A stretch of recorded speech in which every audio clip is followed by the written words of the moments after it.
தலைமுறைக்கு எளிதாக திருக்குறளை ஆன்மீக கண்ணோட்டத்தில் கொண்டு சேர்க்கும் வகையில் ஆன்மீக பார்வையில் திருக்குறள் என்ற புத்தகம் வெளியீட்டு விழா நெல்லை வண்ணாரப்பேட்டையில் நடைபெற்றது. ஒன்றே குலம் ஒருவனே தேவன் என்ற நம்பிக்கையை அடிப்படையாக கொண்டு நெல்லை மாவட்டம் முக்கூடல் அருகே பாப்பாக்குடியில் 1963ஆம் ஆண்டிலிருந்து மனுஜோதி ஆசிரமம் இயங்கி வருகிறது. இந்த ஆன்மீக அமைப்பின் சார்பில் நெல்லை வண்ணாரப்பேட்டையில் தேசிய அளவில் ஆன்மீக நூல் வெளியீட்டு விழா நிகழ்ச்சி நடைபெற்றது. மதமில்லாத மனிதர்களாக வாழ துடிக்கும் மனிதர்களுக்கு ஒரு வேத நூலாக திருக்குறள் உள்ளது.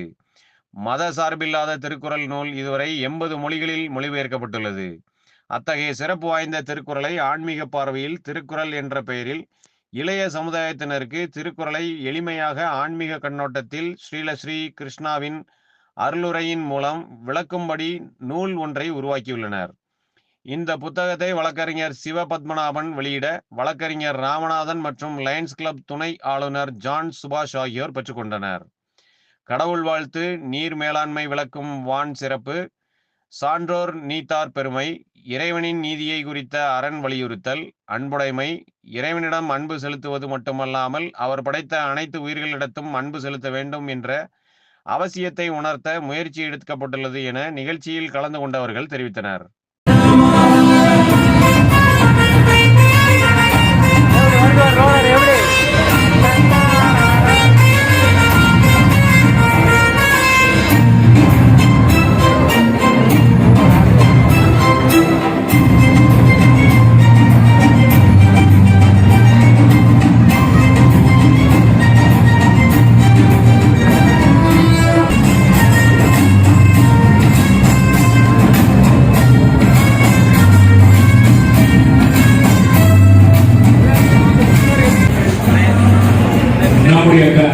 கரமொழியின் மூலமாக நாம் இந்த வெளியீட்டு விழாவை சிறப்பிக்குமாறு கேட்டுக்கொள்கின்றோம்.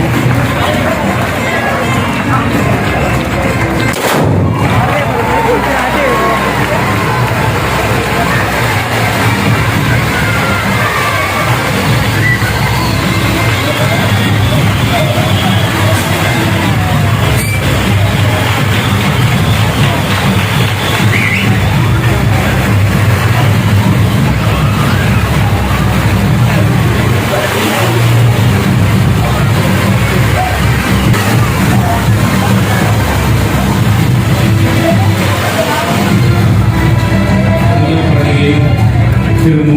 ராமநாதன் அவர்களுக்கு கூட லயன் எம்எல்ஏ அவர்களுக்கு அடிக்குமாறு கேட்டுக்கொள்கிறோம்.